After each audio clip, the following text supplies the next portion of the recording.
Okay. Thank you so much. My name is Akula Kula, the Prime Minister of Bunge la Wananchi. Leo tumefurahia sana kufika hapa Central, kukuja kusherekea na polisi wetu ambao wamekuwa kutusupport sana, na tunasema kila mwananchi hapo nje to work na polisi. Hawa ni watu wazuri, hawa ni wazazi wetu, hawa ni ndugu zetu, hawa ni mama zetu. Tufanyeni kazi pamoja, ndio huyu uhalifu ambaye inasumbua watu Kenya ishi. Sisi tumekuja hapa kuonesha kwamba sisi ni wazalendo na kuonesha kwamba sisi pia ni watu ambao tunaheshimu sheria, na pia tunataka kuhimiza watu pale nje. Kama unajua ama umeona mtu anafanya kitu mbaya ambayo iendani na sheria ya nchi ya Kenya, tafadhali kimbia kwa police station ambayo iko karibu, alafu ureport, uone vile tutasaidika.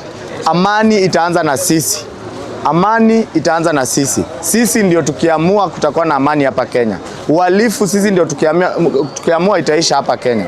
Kwa hivyo sisi wote tu work pamoja, sisi tukisaidia polisi na kila kitu itakuwa sawa. Thank you so much. My name is Kula, the Prime Minister, Bunge la Wananchi.